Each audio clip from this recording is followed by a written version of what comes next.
আমরা যারা আছি আমাদের অনেকে আমরা জানি না, আর্জেন্টিনার প্রেসিডেন্টের নাম আমরা জানি না।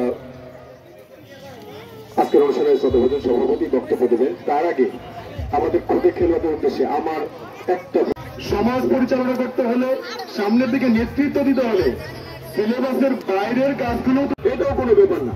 আচ্ছা, মেসির নাম শোনো নাই? কে কে হাত তুলো তো? শোনো নাই? আচ্ছা, এবার শুনছো কে কে? মেসির নাম শুনছো কে কে? হাত তুলো। আর্জেন্টিনার প্রধানমন্ত্রীর নাম বলতে পারো? আর্জেন্টিনার প্রধানমন্ত্রী বলতে পারো না, তাই তো? বিজয়ী হয়েছ, আজকে পুরস্কার নিতে বসছো এবং বিজিত হয়েছ, তাদের উদ্দেশ্যে আমার একটা প্রশ্ন। অংশগ্রহণ করতে হবে, তাহলেই আমরা পরিপূর্ণ মানুষ হয়ে গড়ে উঠতে পারবো, দেশের এবং জনগণের সেবা করতে পারবো এবং ভবিষ্যতে আরো পরিপূর্ণ মানুষ হয়ে উঠতে পারবো বলে আমি আশাবাদ ব্যক্ত করি। তো আজকের এই প্রতিযোগিতার মাধ্যমে যারা পুরস্কার পেয়েছে বা পাবে তারা এটাতে আরো উৎসাহিত হবে আশা করি, এবং পাশাপাশি যারা পুরস্কার পায়নি তাদেরও মন খারাপ করার কিছু নেই, তারাও বিভিন্নভাবে তারা এগুলো অংশগ্রহণ করবে।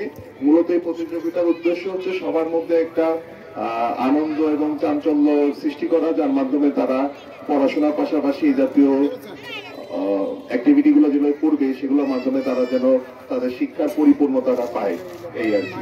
তো আমাদের একটু পরে পুরস্কার প্রতিযোগিতাটা অনুষ্ঠিত হবে, তো সে পর্যন্ত সবাই অপেক্ষা করবেন। এবং হচ্ছে এই শিক্ষা পদক প্রতিযোগিতাটা সুষ্ঠুভাবে সম্পন্ন হয়েছে, এই জন্য আমরা আমাদের সম্মানিত প্রাথমিক শিক্ষা অফিসার মহোদয়কে আমরা ধন্যবাদ জ্ঞাপন করছি। পাশাপাশি আমাদের প্রধান শিক্ষক এই বিদ্যালয়ে, যিনি সার্বিক পুরস্কার বিতরণী, যারা আজকে বিভিন্ন প্রতিযোগিতায় এবং গত পরশু দিনে সাংস্কৃতিক কাজ করেছে, কোনো ইনশাআল্লাহ কোনো সমস্যা হয় নাই।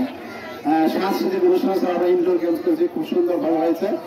স্যার প্রশাসনের সহযোগিতায়, স্যারদের দিক নির্দেশনা, ইউনো স্যার অত্যন্ত সবসময় উপস্থিত আপনারা খোঁজ খবর রেখেছেন, সহযোগিতা দিয়েছেন, পরামর্শ দিয়েছেন যে এইভাবে কাজ করবেন।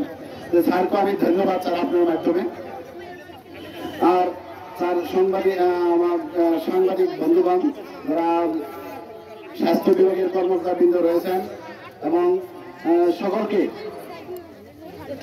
সকলকে আমি ধন্যবাদ জানাই।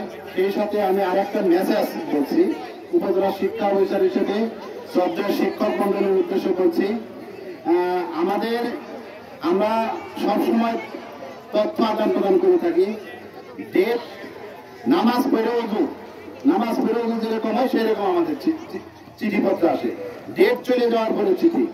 পূর্ব ভিত্তির বিষয়ে একটা চিঠি আসছে, এটা আপনারা প্রত্যেক প্রধান সকাল 5টার মধ্যে আমি প্রত্যাশা করি আপনারা সুন্দর সকালের যে শুরু হওয়া প্রতিযোগিতা এবং অনুষ্ঠান, আজকে দুপুর গড়িয়ে বিকালের দিকে আমরা এটার সমাপনান্তে এসে উপনীত হয়েছি। আজকে যারা শুরু থেকে শেষ পর্যন্ত আজকের এই প্রতিযোগিতায় উপস্থিত থেকে এবং অংশগ্রহণ করে যারা এই প্রতিযোগিতাকে সাফল্যমণ্ডিত করেছেন, প্রাথমিক শিক্ষক পরিবারের পক্ষ থেকে আমি সবাইকে কৃতজ্ঞতা এবং অভিনন্দন জ্ঞাপন করছি।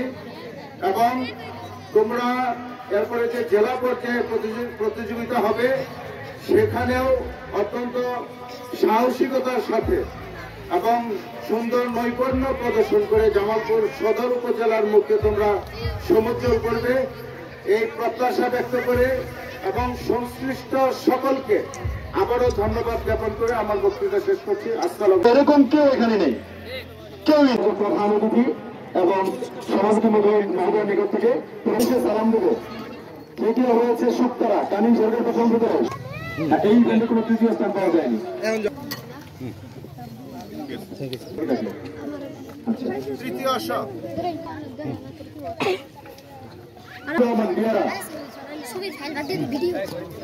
তৃতীয় হয়েছে মেহেদি হাসান।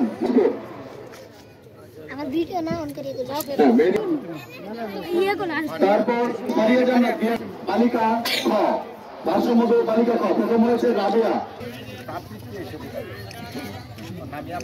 হয়েছে মিনহাজ বন্দরোহা। মিনহাজকে মিনহাজ